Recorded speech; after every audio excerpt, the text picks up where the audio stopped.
সমগ্র বিশ্ব সহ আমরা এক কঠিন পরিস্থিতির মোকাবিলা করছি। তারই কিছু চিত্র আমরা আমাদের কাজের মাধ্যমে আপনাদের সামনে উপস্থাপন করার চেষ্টা করেছি। আপনাদের ভালো লাগলে আমরা কৃতজ্ঞ থাকব।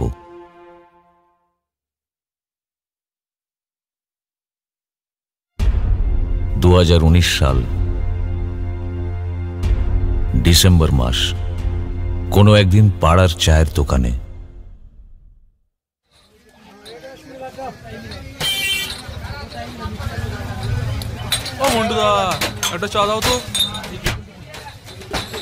এই দেখো দাদা, পেপারে একটা খবর ছেপেছে।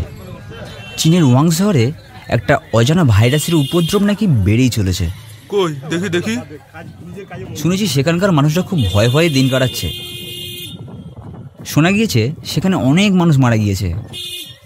আর ওখানকার ডাক্তাররা বলছেন এই ভাইরাস নাকি মানুষে মানুষে ছড়িয়ে পড়ছে। আরে ছাড় তো ওদের কথা। আমি শুনেছি ওরা নাকি সাপ ব্যাং সবই খায়। আরে কি বলছো কাকা? হ্যাঁ, যেটা ঠিক সেটাই তো বলছি। ওরা সাপ ব্যাং টিকটিকি আরশোলা সবই খায়। এই রোগটা ওদের হবে না কাদের হবে? তা যা বলেছো কাকা। অ্যাকচুয়ালি কী বলুন তো দাদা, এই ভাইরাস শুধু এই দেশেই নয়, সারা বিশ্বে আস্তে আস্তে ছড়িয়ে পড়ছে। বাবা, তাহলে তো মানুষের পক্ষে বেঁচে থাকাটাই বিপজ্জনক হয়ে যাবে।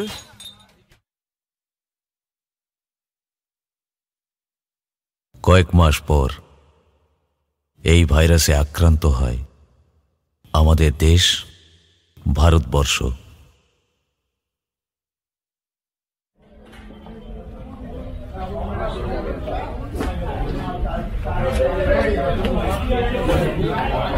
নতুন আলু কত করে? 35। জনগণের প্রতি প্রশাসনের পক্ষ থেকে জরুরি নির্দেশিকা। মাস্ক পরুন, দূরত্ববিধি বজায় রাখুন ও হাত স্যানিটাইজ করুন এবং যত দ্রুত সম্ভব নিজের কাজ সম্পন্ন করে বাড়ি ফিরে যান। প্রশাসনের তরফ থেকে ঘোষণা করা হচ্ছে, আজ রাত 12টার পর থেকে সমগ্র দেশ জুড়ে টোটাল লকডাউন ঘোষণা করা হবে। ট্রেন, বাস, সমস্ত রকমের যানবাহন এবং সমস্ত রকমের দোকানপাট বন্ধ থাকবে। তাই যত তাড়াতাড়ি সম্ভব নিজের বাড়িতে ফিরে যান। নিজেকে সুস্থ রাখুন এবং পরিবারকে সুস্থ রাখুন। প্রশাসনের নির্দেশিকা মেনে চলুন।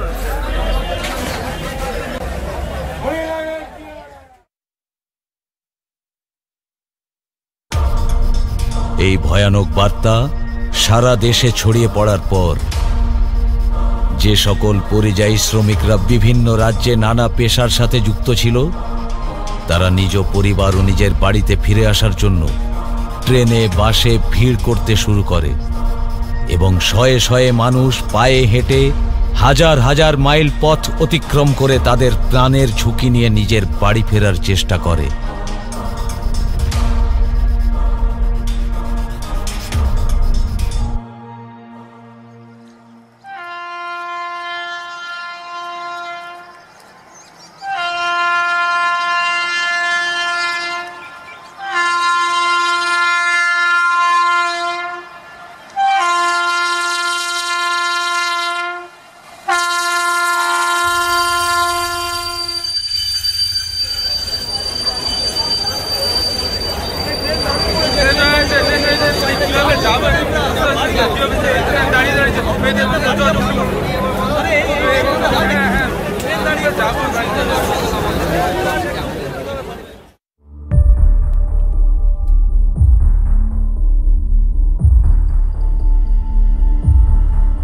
কিছুদিন পর আমাদের দেশে এই ভাইরাস এক ভয়াবহ রূপ নেয়।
পরিস্থিতি এতটাই ভয়াবহ রূপ নেয়, ঘন্টায় ঘন্টায়, মিনিটে মিনিটে মৃতদেহের স্তূপ ক্রমশ বাড়তে থাকে।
দীর্ঘদিন লকডাউন,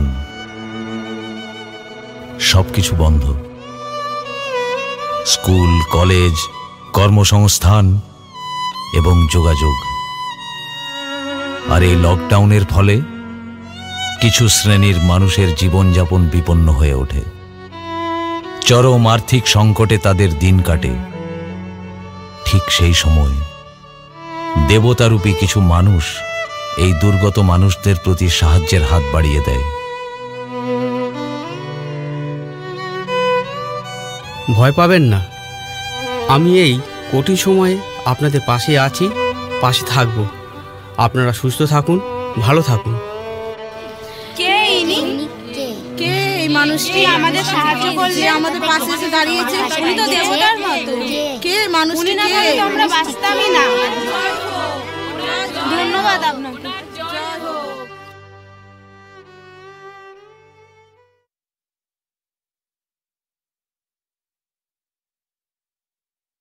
আচ্ছা, আমরা কি কখনো নিজেকে প্রশ্ন করেছি? না। চলুন না আজ একটু নিজেকে প্রশ্ন করি। মানুষ মারার কত আয়োজন, মনে আছে সিরিয়ার সেই 3 বছরের ছেলেটির কথা? বোমায় ক্ষত বিক্ষত শরীর নিয়ে মরে যাওয়ার আগে সে বলেছিল, আমি ঈশ্বরকে সব বলে দেব। সে হয়তো ঈশ্বরকে সব বলে দিয়েছে। আমাদের পৈশাচিকতার কথা, লোভের কথা, অসভ্যতার কথা, নির্যাতনের কথা। আমরা মানুষ মেরেছি হাজারে হাজারে, একে অপরকে ধ্বংস করার জন্য মারণাস্ত্র বানিয়েছি লক্ষ কোটি। মানুষে মানুষে বিভেদ বাড়ানোর জন্য তৈরি করেছি নানান গোপন অস্ত্র। সুইডেনের ইন্টারন্যাশনাল পিস রিসার্চ ইনস্টিটিউটের গবেষণা বলছে 2018 সালে পৃথিবীতে কেবলমাত্র যুদ্ধের প্রস্তুতির জন্য খরচ হয়েছে 1.822 ট্রিলিয়ন মার্কিন ডলার। সে হয়তো ঈশ্বরকে সব বলে দিয়েছে।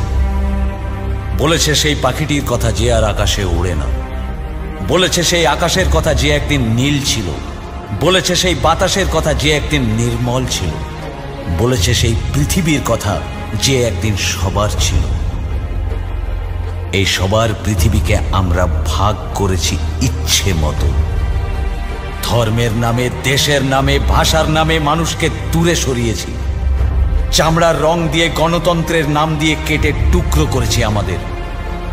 সাগর পাড়ে পড়ে থাকা অ্যালান কুর্দি, কাঁটা তারে ঝুলতে থাকা ফেলানি হয়তো সব বলে দিয়েছে ঈশ্বরকে। তিনি হয়তো শুনেছেন সব অভিযোগ, হয়তো শুনেছেন প্রকৃতির আর্তনাদ, শুনেছেন সেই পাখিটির কান্না। এটাই হয়তো ঈশ্বরের মার কিংবা প্রকৃতির প্রতিশোধ। তবে এই যুদ্ধ কি কেবল অদৃশ্য ভাইরাসের বিরুদ্ধে? বোধহয় না। লকডাউনে খাবারের অভাবে গঙ্গায় 5 সন্তানকে মায়ের বিসর্জন। একদিন হয়তো সব ঠিক হবে, কিন্তু আমরা কি সত্যিই মানুষ হব? এই অন্তহীন প্রশ্ন ভবিষ্যতের জন্য রেখে আজ অন্তত বাঁচার স্বপ্ন দেখি।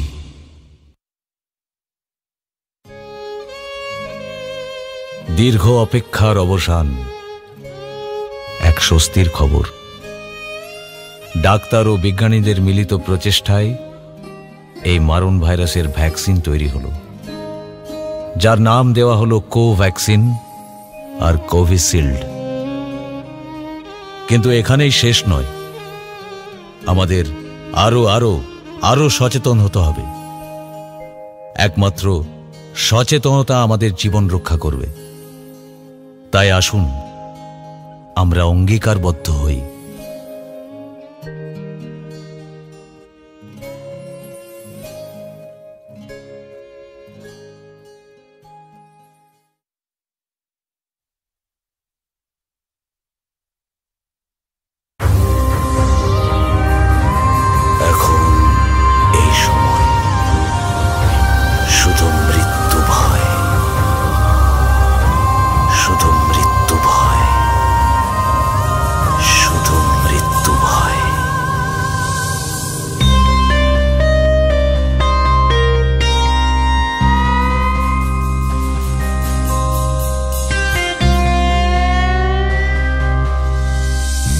এখন এই সময় নিঃশ্বাসের বাতাসে শুধু মৃত্যু ভয়।